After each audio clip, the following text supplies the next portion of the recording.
Assalamualaikum warahmatullahi wabarakatuh. Halo semuanya, perkenalkan nama saya Siti Khairatunisa dengan NIM 2601100 dengan program studi Pendidikan Sistem Teknologi Informasi dari Sektor 57 Dr. Samratulangi. Video ini saya buat sebagai salah satu bentuk pemenuhan syarat tugas dari Evalitbank.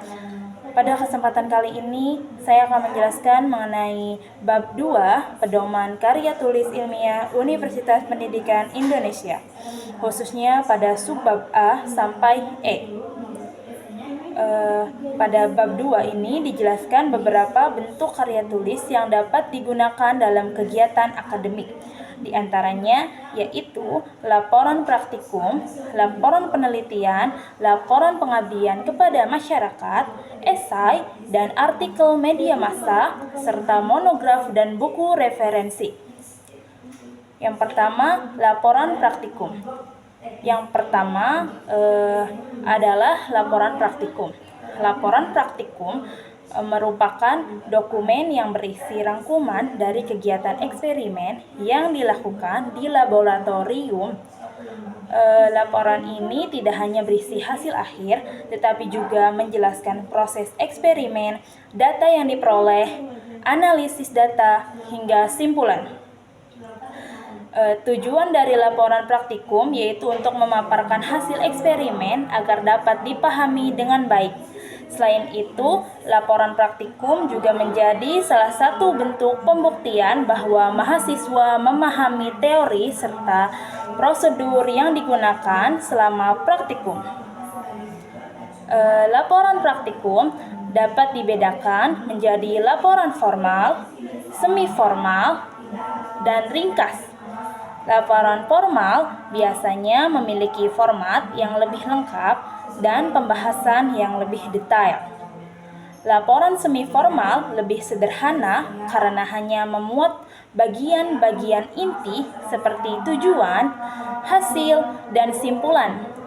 Sementara itu, laporan yang ringkas hanya menyajikan hasil dan kesimpulan tanpa pembahasan yang terlalu mendalam.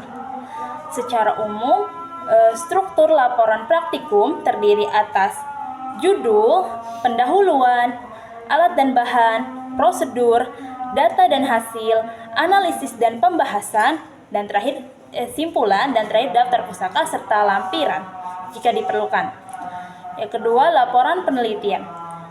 Selanjutnya adalah laporan penelitian.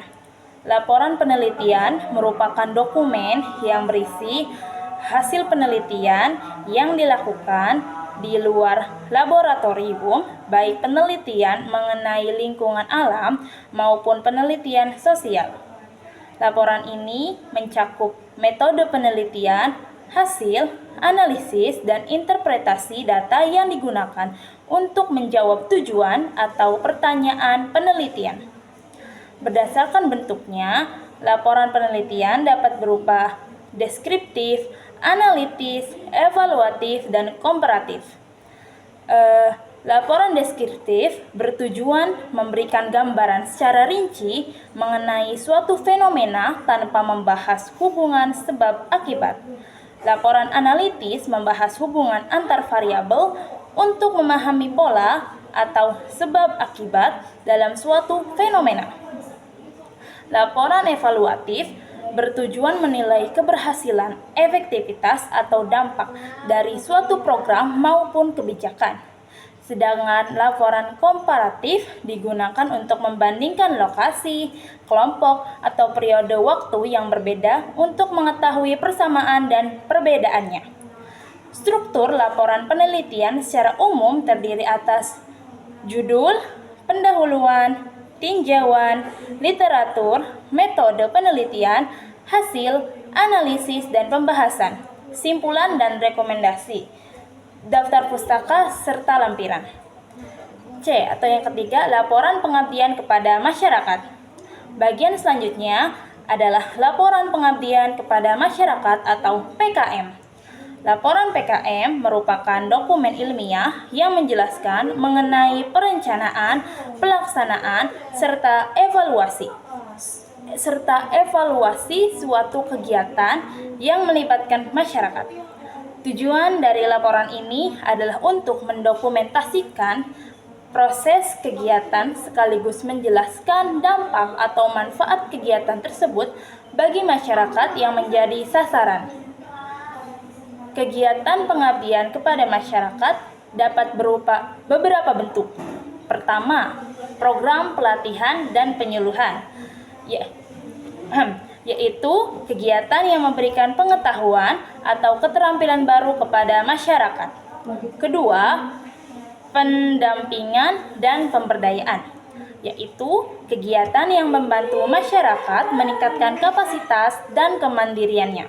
Yang ketiga, sosialisasi dan kampanye, yaitu kegiatan yang memberikan edukasi mengenai isu tertentu. Yang keempat, infrastruktur, yaitu kegiatan yang berkaitan dengan pembangunan atau perbaikan fasilitas untuk meningkatkan kualitas hidup masyarakat. Struktur laporan PKM terdiri atas judul laporan, pendahuluan, gambaran lokasi, metode pelaksanaan, hasil dan pembahasan, evaluasi dan refleksi, simpulan dan rekomendasi, serta lampiran. D atau yang keempat, esai dan artikel media massa. Kemudian terdapat esai dan artikel media massa. Esai merupakan karya tulis yang digunakan untuk menyampaikan pandangan, pendapat, maupun analisis mengenai suatu topik secara umum. Esai terdiri atas 3 bagian utama, yaitu pendahuluan, isi, dan penutup. Pendahuluan digunakan untuk memperkenalkan topik dan permasalahan. Bagian ini digunakan untuk menjelaskan argumen atau deskripsi. Sedangkan penutup berisi simpulan dari ide utama yang telah dibahas. Lalu, esai memiliki beberapa jenis. Pertama, esai argumentatif, yaitu esai yang menyampaikan pendapat dengan dukungan bukti konkret untuk meyakinkan pembaca. Yang kedua, esai deskriptif, yaitu esai yang menggambarkan suatu objek, tempat, atau pengalaman secara detail. Yang ketiga, esai ekspositori, yaitu esai yang menjelaskan konsep atau proses secara objektif tanpa mengutamakan opini pribadi. Yang keempat, esai naratif, yaitu esai yang menceritakan suatu peristiwa atau pengalaman secara kronologis. Yang kelima, esai persuasif, yaitu esai yang bertujuan memengaruhi pembaca melalui argumen yang logis dan bahasa yang persuasif. Sementara itu, artikel media massa memiliki kesamaan dengan esai dalam menyampaikan gagasan atau opini. Namun, artikel media massa ditujukan untuk audiens yang lebih luas melalui media seperti surat kabar, majalah, atau situs berita. Jenis artikel media massa antara lain berita, opini, feature, editorial, serta artikel yang berisi tips atau panduan praktis. Struktur artikel media massa secara umum terdiri atas judul pembukaan, isi artikel, dan penutup. Yang terakhir, monograf dan buku referensi. Bagian terakhir yang akan saya jelaskan adalah monograf dan buku referensi. Monograf merupakan karya tulis ilmiah yang membahas satu topik secara mendalam dan menyeluruh. Monograf biasanya disusun berdasarkan penelitian dan memiliki pembahasan yang lebih terfokus pada satu bidang atau topik tertentu. Monograf terdiri atas beberapa jenis, yaitu monograf akademik, monograf profesional, monograf institusi, dan monograf teknis. Monograf akademik biasanya membahas hasil penelitian dalam bidang tertentu. Monograf profesional ditujukan bagi praktisi dalam bidang tertentu. Monograf institusi dibuat untuk kebutuhan suatu lembaga, Sedangkan monograf teknis berfokus pada penerapan teknologi atau metode tertentu. Secara umum, struktur monograf terdiri atas judul, pendahuluan, isi, simpulan, rekomendasi, serta lampiran apabila diperlukan. Monograf juga dapat dikembangkan menjadi buku referensi dengan menambahkan teori dan referensi yang lebih lengkap. Buku referensi digunakan sebagai sumber acuan dalam kegiatan akademik, profesional, maupun penelitian.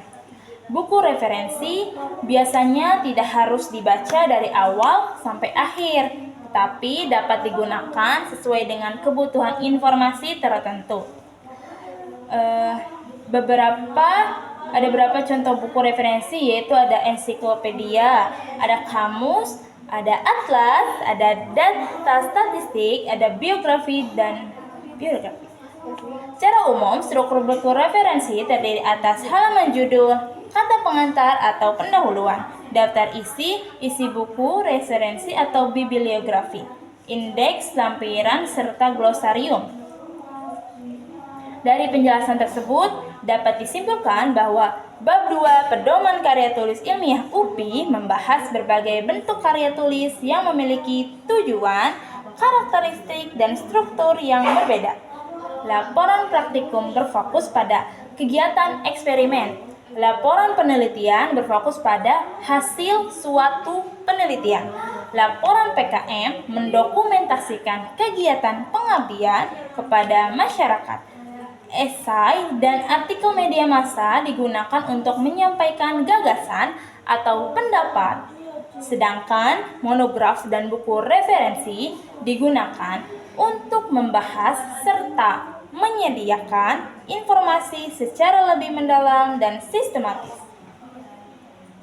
Dengan memahami berbagai jenis karya tulis tersebut, mahasiswa diharapkan dapat mengetahui bentuk tulisan yang sesuai dengan kebutuhan akademiknya, serta mampu menyusun karya tulis dengan sistematis dan sesuai dengan pedoman yang berlaku di Universitas Pendidikan Indonesia.